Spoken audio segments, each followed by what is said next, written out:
are going to start electronic configuration from atomic number 1 to 30. तो इसके लिए board पर आप लोग देखेंगे ना।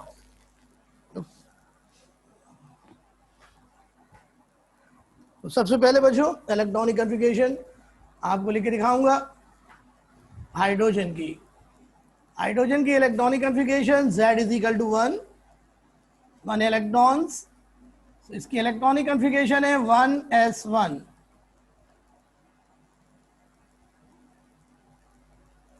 आमना आपने पूरा गैसियस स्टेट का लेक्चर देखना है, लिक्विड स्टेट और सॉलिड स्टेट का देखना है। अभी आप लेक्चर पे फोकस करें प्लीज। 1s1 प्यारे बच्चों, this is the valence shell. बच्चों वैलेंस शेल वो शेल होता है, वैलेंस शेल वो शेल होता है जो कि केमिकल बॉन्डिंग में इन्वॉल्व होता है। प्यारे बच्चों अमूमन ये आउटर मोस्ट शेल होता है, लेकिन जरूरी नहीं कि ये आउटर मोस्ट शेल हो। बच्चों वैलेंस शेल में जितने इलेक्ट्रॉन्स होते हैं उनको वैलेंस इलेक्ट्रॉन्स कहते हैं। बच्चों valence electrons equals to group number. प्यारे बच्चों पीरियोडिक टेबल ग्रुप और पीरियड्स पर मुश्तमिल होता है। तो हाइड्रोजन का ग्रुप नंबर अगर आप देखें तो हाइड्रोजन किस ग्रुप में आपको नजर आ रही है? ग्रुप 1a में। क्यों? क्योंकि हाइड्रोजन के पास 1 वैलेंस इलेक्ट्रॉन है। इसी तरह प्यारे बच्चों हाइड्रोजन की वैलेंसी भी 1 नजर आ रही है क्योंकि इसके पास 1 इलेक्ट्रॉन है। अब जरा एक बात बड़ी इंपॉर्टेंट, जरा दोबारा से इधर देखिए और सुनिए।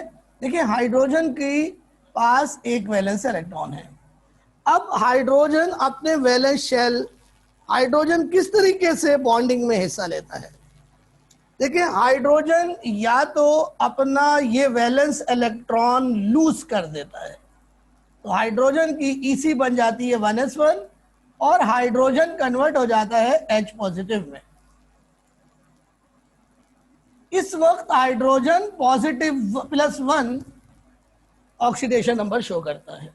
दूसरा तरीका यह है कि हाइड्रोजन एक इलेक्ट्रॉन गेन कर ले, तो बच्चों इसकी इलेक्ट्रॉनिक कन्फिगरेशन फिर 1s2 बन जाती है और हाइड्रोजन फिर अपने एनाइन में कन्वर्ट हो जाता है H- में, और इस वक्त इसका ऑक्सीडेशन नंबर होता है -1। तो बच्चों आपने देखा कि इलेक्ट्रॉनिक कन्फिगरेशन ऑक्सीडेशन नंबर को भी एक्सप्लेन कर रही है। इस वजह से इलेक्ट्रॉनिक कन्फिगरेशन सबसे इंपॉर्टेंट टॉपिक है केमिस्ट्री का। जी जनाब, समझ रहे हैं आप? अब मैं आपको दूसरी इलेक्ट्रॉनिक कन्फिगरेशन दिखाता हूं। प्यारे बच्चों सेकंड एलिमेंट है हीलियम और इसके पास 2 इलेक्ट्रॉन हैं और इसकी इलेक्ट्रॉनिक कन्फिगरेशन है 1s2। प्यारे बच्चों हीलियम का वैलेंस शेल मुकम्मल तौर पर भर गया है। ऐसा एलिमेंट जिसका वैलेंस शेल मुकम्मल तौर पर भरा हुआ हो उसको नोबल गैस कहते हैं। और नोबल गैस के वैलेंस शेल में या तो 2 इलेक्ट्रॉन होते हैं या 1 इलेक्ट्रॉन होते हैं। बच्चों हीलियम की ये 1s2 इलेक्ट्रॉनिक कन्फिगरेशन लिखने के लिए हम हीलियम को स्क्वायर ब्रैकेट में लिख देंगे। बच्चों इस EC को कहते हैं कोर नोबल गैस EC। तो जब कभी भी हमें 1s2 जाहिर करना होगा, 1s2 को रिप्रेजेंट करने के लिए helium in the square bracket हम शो कर देंगे। बात समझ में आ रही है भाई? हेलो हेलो, जल्दी से बताओ यार, समझ में आ रहे हैं?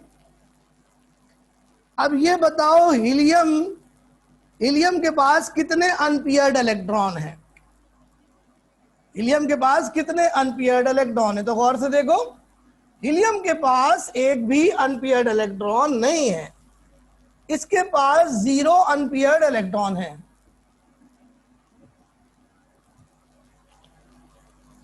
आ गई बात समझ में? अब बच्चों मैं आगे की तरफ चलूंगा और एटॉमिक नंबर 3 की इलेक्ट्रॉनिक कन्फिगरेशन आपको पढ़ाऊंगा। लिथियम की Z is equal to 3 1s2 and बच्चों 2s1। ये वैलेंस शेल है। बच्चों ये इम्तहान में इलेक्ट्रॉनिक कन्फिगरेशन इस तरीके से भी आती है, 1s2 2p1। बच्चों क्या ये इलेक्ट्रॉनिक कन्फिगरेशन? हाँ फजील, जीरो बिल्कुल सही है। क्या ये इलेक्ट्रॉनिक कन्फिगरेशन ठीक है? हाँ बेटा जल्दी जल्दी बताओ, सोएबा सही कह रही हो। क्या ये इलेक्ट्रॉनिक कन्फिगरेशन ठीक है? नहीं। क्यों? क्योंकि इसमें ऑबाउ रूल वायलेट हो रहा है। ऑबाउ का कहना है 2s पहले फिल होता है, 2p बाद में फिल होता है। बच्चों ये ईसी हो गई 2s1। This is the valence shell. Shamal को बुलाओ बेटा, उसको बोलो एक भरी।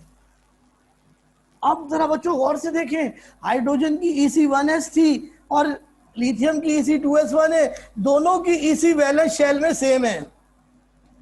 तो बच्चों आपने देखा कि हाइड्रोजन और हीलियम दोनों की ईसी वैलेंस शेल में सेम है, इसको हम कहेंगे सेम वैलेंस शेल ईसी। बच्चों जिनकी वैलेंस शेल ईसी सेम होगी उनकी केमिकल प्रॉपर्टी सेम होंगी, केमिकल प्रॉपर्टी सेम होंगी, केमिकल प्रॉपर्टी सेम होंगी। और बच्चों वो सेम ग्रुप में मौजूद होंगे, सेम ग्रुप में मौजूद होंगे। देखा आपने? तो बच्चों हीलियम और लिथियम एक ही ग्रुप में मौजूद होंगे। चूंकि बच्चों इनके पास एक वैलेंस इलेक्ट्रॉन है, तो ये दोनों यानी लिथियम और हाइड्रोजन दोनों ग्रुप 1a में मौजूद होंगे। इस तरह बच्चों इलेक्ट्रॉनिक कॉन्फ़िगरेशन से आपको एलिमेंट का ग्रुप भी पता चल जाएगा। बच्चों जरा देखिएगा इन दोनों एलिमेंट्स को, हाइड्रोजन और लिथियम को, इन दोनों में कितने एलिमेंट्स का गैप है? इन दोनों एलिमेंट्स में कितने एलिमेंट्स का गैप है?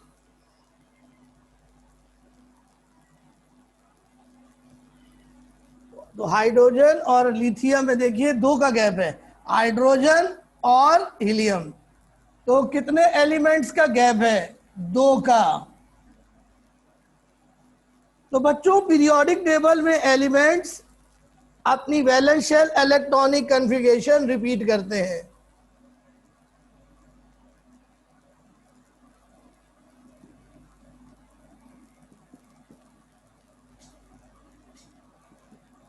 और ये रिपीट करते हैं प्यारे बच्चों वो गैप के बाद, एक खास गैप के बाद। Repetition in valence shell electronic configuration after regular interval. और ये इंटरवल होता है बच्चों 2, 8, 8, 18, 18 और 32 का। ये गैप आपको याद रखना है। The repetition in valence shell electronic configuration in regular interval की वजह से क्या होता है? पीरियोडिक टेबल में एलिमेंट्स अपनी प्रॉपर्टीज को रिपीट करते हैं। रिपीटिशन इन प्रॉपर्टीज हो जाती है एलिमेंट्स की।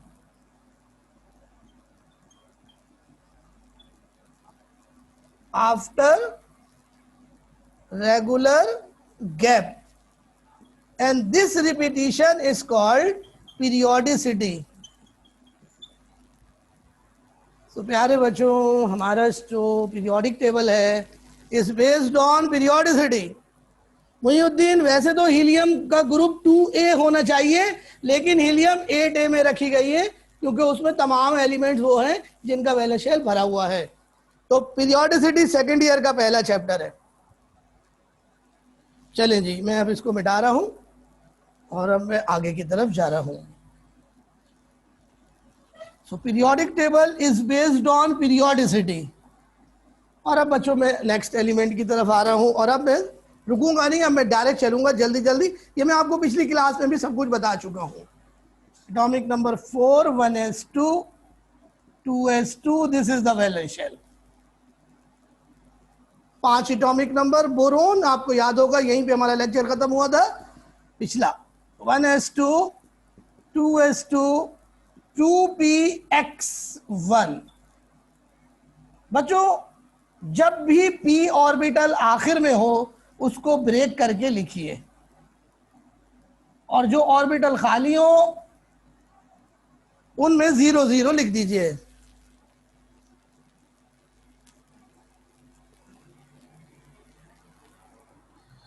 अब बच्चों नेक्स्ट एलिमेंट है कार्बन। अब जरा मुझे देख के बताएं, ये पूरा वैलेंस शेल है बच्चों, कितने इलेक्ट्रॉन है वैलेंस शेल में?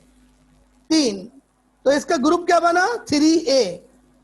तो बोरोन कौन से ग्रुप में होगा? 3a में। बच्चों इंक भी खत्म हो गई आज, असल में लेक्चर बहुत ज्यादा हैवी चल रहे हैं। 3a बना ग्रुप।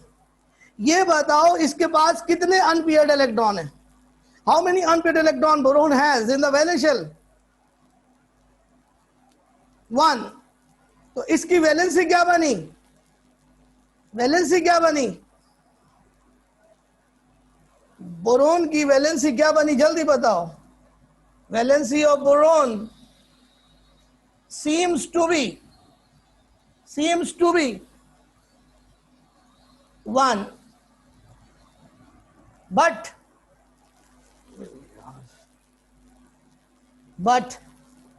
बोरोन की वैलेंसी 1 नहीं होती, बोरोन की वैलेंसी 3 होती है, 3 होती है।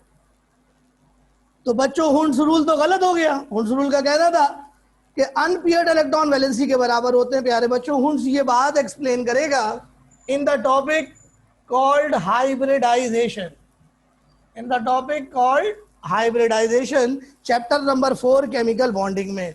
बच्चों वो एलिमेंट जिनकी इलेक्ट्रॉनिक कन्फिगरेशन एक्सप्लेन करेगा हुंड्स रूल आगे जाके, उनके ऊपर मैं स्टार लगा दूंगा। स्टार का मतलब है एक्साइटेड स्टेट ईसी।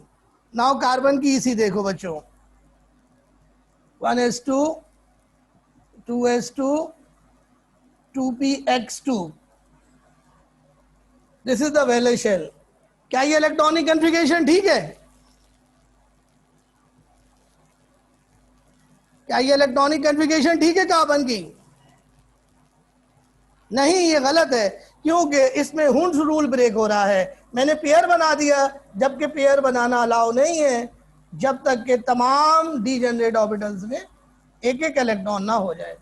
तो यहाँ कार्बन की वैलेंसी 2 लग रही है, लेकिन बच्चों आप सबको पता है कार्बन की वैलेंसी 4 होती है। नाउ अगला एलिमेंट है जी नाइट्रोजन। बेरिलियम की वैलेंसी भी एक्सप्लेन नहीं हो रही है, यहाँ 0 लग रही है वैलेंसी, हालांकि 2 होती है। तो ये तीनों को हम चैप्टर नंबर 4 में दोबारा एक्सप्लेन करेंगे। नाइट्रोजन की इसी देखें, 7 electrons, 1s2 2s2 2px 2py 2pz। और ये देखें बच्चों नाइट्रोजन की ईसी बहुत इंपॉर्टेंट है। देखें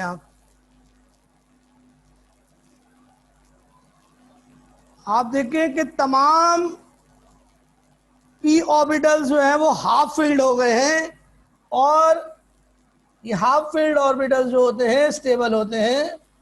सो नाइट्रोजन की इलेक्ट्रॉनिक कन्फिगरेशन बहुत स्टेबल है। Is it clear?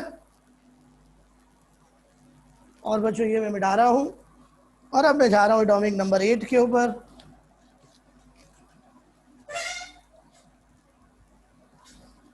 Atomic number 8 से शुरू करूंगा। एटॉमिक नंबर 8 जो है वो बच्चों ऑक्सीजन का है। ऑक्सीजन के पास 8 इलेक्ट्रॉन्स हैं। इसकी इसी बनेगी 1s2 2s2 2px 2py 2pz। सबसे पहले बच्चों एक एक इलेक्ट्रॉन डालेंगे और फिर उसके बाद पेयरिंग होगी। This is the valence shell.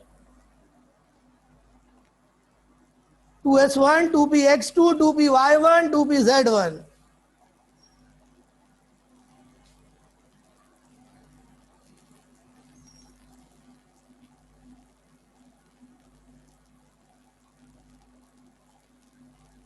ऐसा क्या कह रही है कॉन्सेप्चुअल में? 2s2 तक ही सी गई है नाइट्रोजन की, मतलब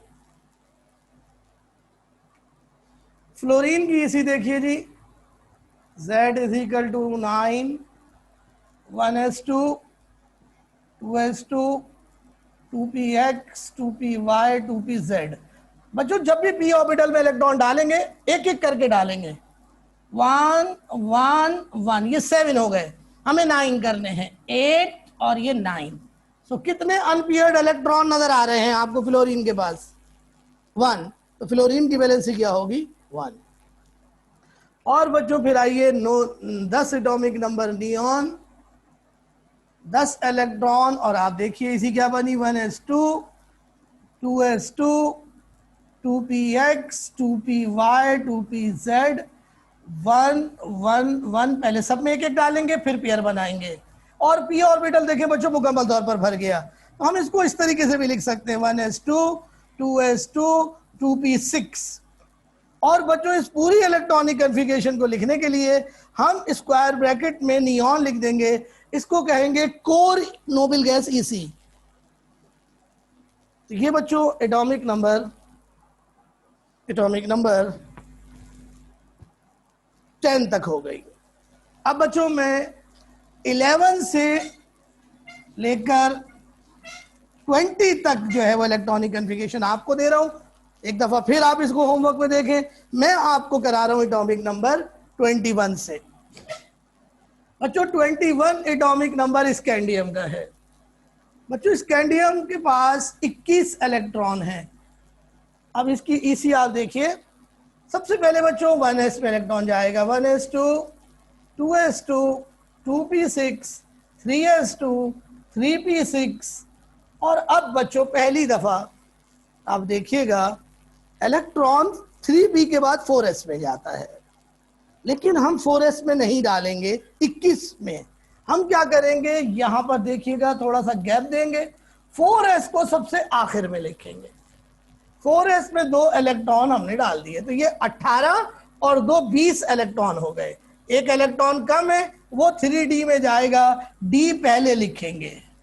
ये पूरा वैलेंस शेल है, तो 2 ऑर्बिटल वैलेंस शेल के अंदर मौजूद है।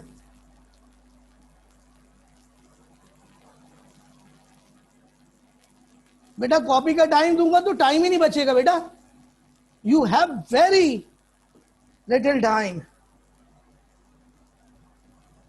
बच्चों अब सवाल ये पैदा होता है 3d पहले कैसे आ गया 4s से, हालांकि 4s की एनर्जी कम होती है 3d से। इसका जवाब सुन लीजिए प्यारे बच्चों, जो ऑबाउ रूल ने हमें ऑर्डर ऑफ फिलिंग दिया था कि 4s पहले फिल होगा, 4s की एनर्जी कम होगी 3d से, पहले 4s फिल होगा फिर 3d फिल होगा, ये जो ऑर्डर ऑफ फिलिंग है ये एम्प्टी ऑर्बिटल्स का था।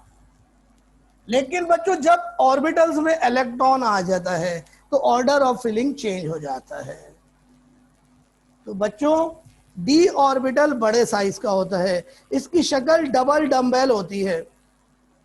d ऑर्बिटल बड़े साइज की बिना पर 4s ऑर्बिटल को जो छोटे साइज का होता है न्यूक्लियस से पुश अवे कर देता है, यानी न्यूक्लियस से दूर कर देता है। इस तरह खुद d न्यूक्लियस के करीब आ जाता है और s न्यूक्लियस के दूर चला जाता है। यही सही तरीका है इलेक्ट्रॉनिक कन्फिगरेशन लिखने का। कुछ लोग 4s पहले लिखते हैं 3d बाद में लिखते हैं, इसका मतलब है कि केमिस्ट्री की नॉलेज उनकी ज्यादा अच्छी नहीं है, बल्कि बिल्कुल भी अच्छी नहीं है। आपकी तो अच्छी है ना भाई, आप मेरे स्टूडेंट्स हैं। तो बच्चों जैसे ही 3d में एक इलेक्ट्रॉन आएगा 3d की एनर्जी कम हो जाएगी 4s2 से।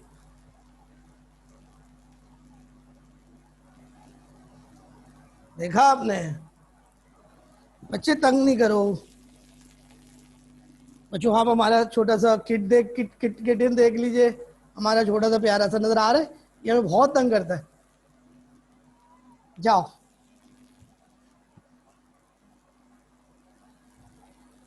जी, आमना 3d हमेशा पहले लिखेंगे 4s से। और अब बच्चों फर्ज करो बच्चों ये स्कैंडियम है, फर्ज करो मुझे सॉरी पहले जरा इसकी प्यारे बच्चों दूसरे तरीके से इसी देख लो बच्चों। 1s2 से लेकर 3p6 तक EC आर्गॉन की है, तो बच्चों ये इनर शेल हम आर्गॉन से जाहिर करेंगे। अब बच्चों 3d ऑर्बिटल बनाएंगे जो 5 होते हैं और 4s ऑर्बिटल बनेगा। 4s में 2 इलेक्ट्रॉन है और d में 1 इलेक्ट्रॉन है। बच्चों कितने अनपेयर्ड इलेक्ट्रॉन है जी निम्रा? इलेक्ट्रॉन होना चाहिए। कितने अनपेयर्ड इलेक्ट्रॉन है हसन भाई? क्या हो गया यार, 5? ये दिमाग चल गया है?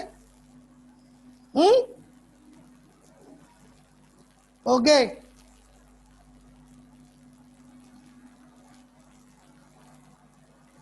तो ये भी आ रहे बच्चों 1 अनपेयर्ड इलेक्ट्रॉन। बच्चों फर्ज करो अगर मैं स्कैंडियम के आयन की ईसी लिखूं, स्कैंडियम 2+ फॉर एग्जाम्पल, तो बच्चों इसके पास कितने इलेक्ट्रॉन है? 21 - 2 = 19 इलेक्ट्रॉन है। तो बच्चों 19 इलेक्ट्रॉन के लिहाज से इसकी ईसी लिखेंगे आर्गॉन और फिर 3d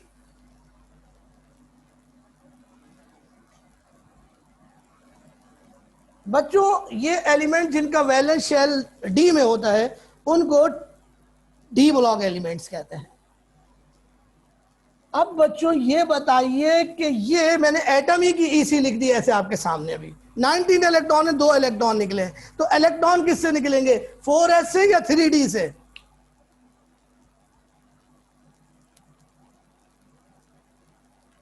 इलेक्ट्रॉन निकालने आपने, 4s से निकलेंगे या 3d से? जवाब सुनिए, इलेक्ट्रॉन सबसे पहले उस ऑर्बिटल से निकलता है जिसकी एनर्जी ज्यादा होती है। एनर्जी ज्यादा है 4s की, तो इलेक्ट्रॉन सबसे पहले 4s से निकलेगा। तो 4s में 0 इलेक्ट्रॉन बचे, 1 इलेक्ट्रॉन फिर d के अंदर जो था वो एज इट इज आ गया।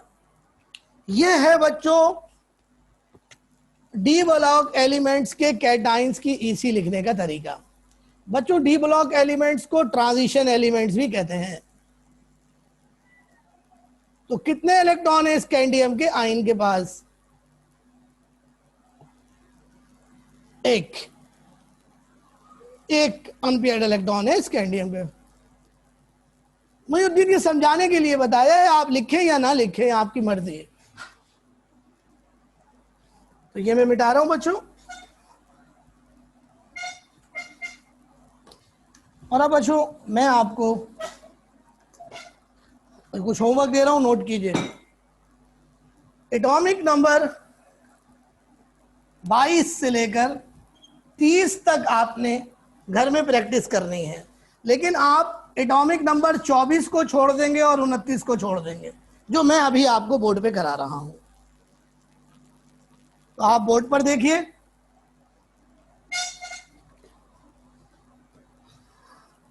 एटॉमिक नंबर 24 क्रोमियम का है जी। क्रोमियम के पास 24 इलेक्ट्रॉन है। तो ये देखिएगा आर्गॉन, पहले 3d लिखेंगे, फिर 4s, 4s में 2 इलेक्ट्रॉन आ गए, 18 और 2 20। कितने बचे? कितने बचे भाई क्रोमियम के पास? अब 4 बचे, तो वो डी में आ गए। This is the valence shell. यही होनी चाहिए ना electronic configuration, but this is wrong. ये इलेक्ट्रॉनिक कन्फिगरेशन रॉन्ग है। बच्चों क्या होगा क्रोमियम में? बच्चों क्रोमियम में 4s से 1 इलेक्ट्रॉन 3d में छलांग लगा देगा, तो 4s में 1 इलेक्ट्रॉन रह जाएगा और 3d में 5 हो जाएंगे। अब ये छलांग क्यों लगी है, इसका जवाब आपको नीचे वाली इलेक्ट्रॉनिक कन्फिगरेशन से मिलेगा।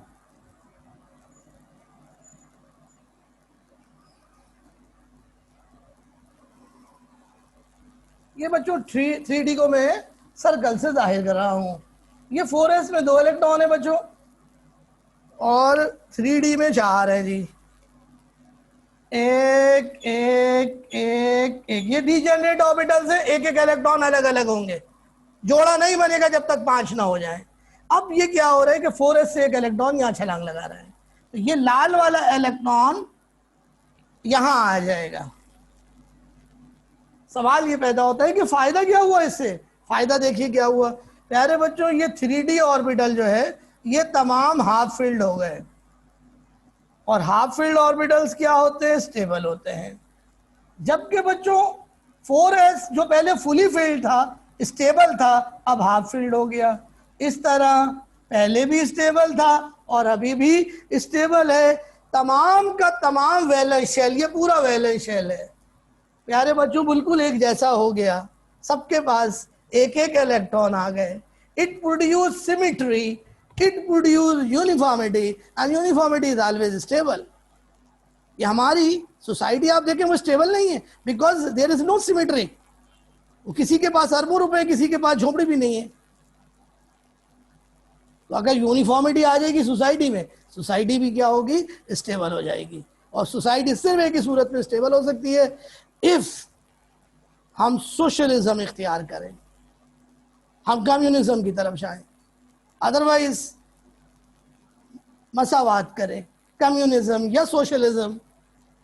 अदरवाइज अगर हम लोग इसी तरीके से रिलीजियस अंदाज में ये बात सॉल्व करने की कोशिश करेंगे तो कभी भी सॉल्व नहीं हो सकेगी। इकबाल का शेर आपको याद होगा कि डोर को सुलझा रहा है और सिरा मिलता नहीं, डोर को सुलझा रहा है और सिरा मिलता नहीं। और अब बच्चों में आपको लास्ट इलेक्ट्रॉनिक कॉन्फ़िगरेशन दिखाता हूं। टाइम हमारा एंड पे चल रहा है और ये इलेक्ट्रॉनिक कॉन्फ़िगरेशन है जी कॉपर की। कॉपर 29। कॉपर में भी बच्चों इलेक्ट्रॉनिक ट्रांजिशन होगी, यानी इलेक्ट्रॉन की छलांग लगेगी। आर्गॉन 18 तक हम लिखेंगे, फिर 3d लिखेंगे, फिर 4s लिखेंगे। 4s में 2 इलेक्ट्रॉन है, 18 और 2 20, बचे कितने? 9। तो 3d 9 4s2 इलेक्ट्रॉनिक कॉन्फ़िगरेशन होनी चाहिए, जो कि नहीं है, गलत है। जो क्या होती है? 4s1 3d10। दोबारा देखिए इसको कि ऐसा क्यों है, क्यों छलांग लग रही है। तो उसका जवाब आपको मिलेगा जब आप ये बॉक्स इलेक्ट्रॉनिक कॉन्फ़िगरेशन लिखेंगे। बॉक्स 4s में 2 इलेक्ट्रॉन है बच्चों, 18 और 2 20। 9 इलेक्ट्रॉन डी में है, एक एक एक एक, सब में एक एक डाल दिया, 25 हो गए। 26 27 28 29। एक इलेक्ट्रॉन अनपेयर्ड है, ये वाला एक इलेक्ट्रॉन 4s से यहां आ जाएगा, ये वाला इलेक्ट्रॉन 4s से यहां आ जाएगा। तो 4s का ये इलेक्ट्रॉन हटाइए, यहां आ गया। इस तरह d ऑर्बिटल सारे के सारे क्या हो गए? Fully filled. और s ऑर्बिटल क्या हो गया? Half filled. और ये दोनों क्या होते हैं? स्टेबल होते हैं। इस तरह एक ऑर्बिटल हाफ फिल्ड होके दूसरा फुली फिल्ड होके स्टेबलाइज हो गया। अब बच्चों आपके जहन में ये सवाल आ रहा होगा कि आखिर हमें कैसे पता चलेगा कि किस एलिमेंट में छलांग लगेगी S से D में। तो बच्चों ये मैं आपको बता रहा हूं, 6 एलिमेंट्स ऐसे हैं जिनकी इलेक्ट्रॉनिक कॉन्फ़िगरेशन में इलेक्ट्रॉनिक ट्रांजिशन होती है। उनके नाम है chromium, copper, molybdenum, silver, Wolfram और गोल्ड। 6 एलिमेंट हैं। एटॉमिक नंबर है 24, 29, 42, 47, 74, 79। इन 6 एलिमेंट्स में बच्चों जंपिंग ऑफ इलेक्ट्रॉन होती है।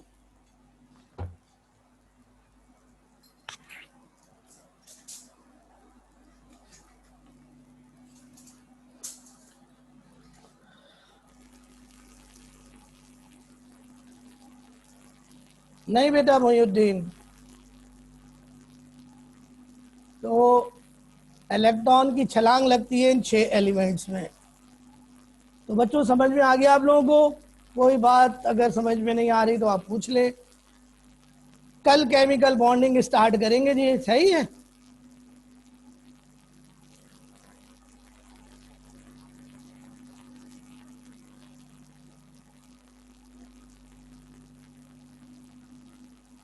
हाँ तो वो सिमेट्रिकल है ना बेटा, एक ऑर्बिटल में सबके पास दो दो हैं, दूसरे ऑर्बिटल में एक है।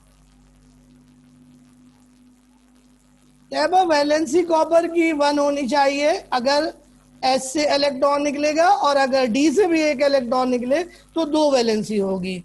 कॉपर की वैलेंसी या तो 2 होती है या 1 होती है।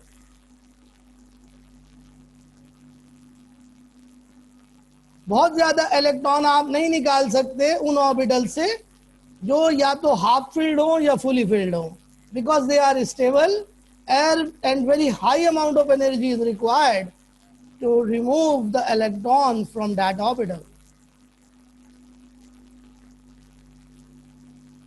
And now बच्चों, अब मैं आपको EC लिखवा रहा हूँ, EC of cations, NEC of anions, NEC of molecules. इसके लिए आप बोर्ड पर देखेंगे। बस लेक्चर यहीं पे हमारा आज खत्म हो जाएगा।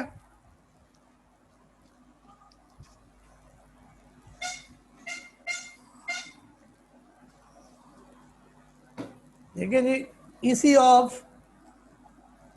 cations अभी मैंने थोड़ी देर पहले आपको करवाई है, एनाइंस एंड मॉलिक्यूल्स।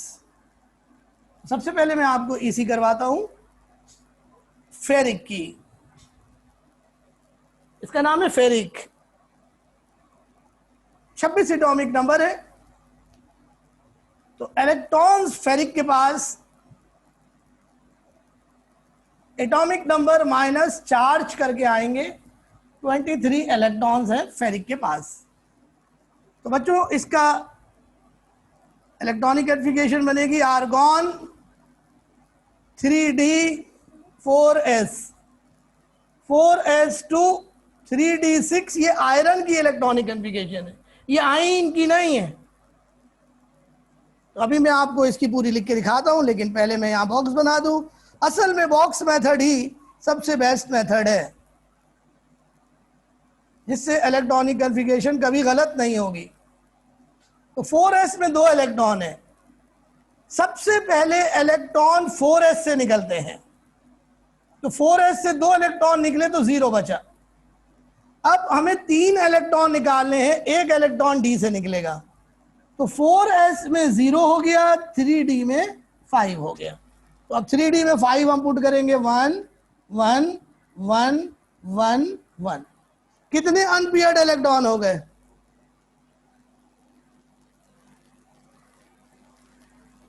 कितने अनपेयर्ड इलेक्ट्रॉन है फेरिक के पास यार, जल्दी बताओ। 5, और 5 से ज्यादा अनपेयर्ड इलेक्ट्रॉन नहीं होते डी में।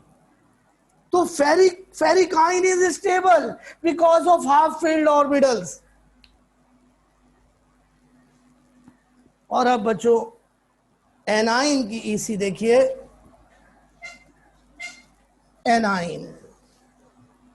और एनाइन हम आपके सामने बनाते हैं फॉस्फाइड आयन। इसका एटॉमिक नंबर है 15। 3 इलेक्ट्रॉन इसने लिए हैं, तो इसके पास 18 इलेक्ट्रॉन्स हो गए। बच्चों, एनाइन में एटॉमिक नंबर में चार्ज प्लस करेंगे इलेक्ट्रॉन निकालने के लिए, और कैटाइन में माइनस करेंगे। तो 18 के लिहाज से इसकी EC बनी 1s2 2s2 2p6 3s2 3p6। और आप देखेंगे ये EC पूरी की पूरी आर्गॉन की है। तो बच्चों, फॉस्फाइड आयन की EC और आर्गॉन की दोनों की EC सेम है। ऐसी स्पीशीज को कहते हैं iso electronic species. Iso electronic species. So phosphide ion is isoelectric with argon. और बच्चों, एक आखिरी EC मॉलिक्यूल की, और यहीं पे हमारा लेक्चर खत्म होगा। और ये EC में आपको लिखवा रहा हूं वाटर की। तो बच्चों, सबसे पहले वाटर में इलेक्ट्रॉन्स निकालेंगे। Electrons in water. बच्चों, वाटर में 2 हाइड्रोजन है।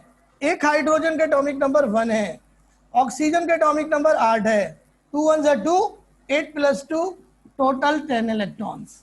10 इलेक्ट्रॉन के लिहाज से EC बनी 1s2 2s2 2p6। और ये EC प्यारे बच्चों पूरी की पूरी किसकी होती है? नियॉन की होती है, नोबल गैस की होती है। So water is isoelectric with neon. Water is isoelectric with neon. और बच्चों यहीं पर हमारी इलेक्ट्रॉनिक कॉन्फ़िगरेशन का लेक्चर खत्म हो गया. So students, कैसा रहा आज का lecture? Give your feedback here.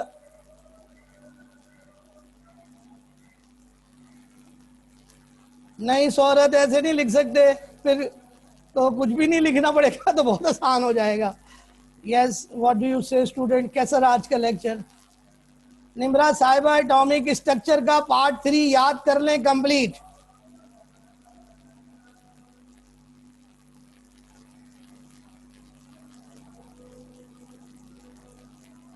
मैंने होमवर्क दिया है आपको, गैसियस स्टेट कंप्लीट लेक्चर्स देखकर आइए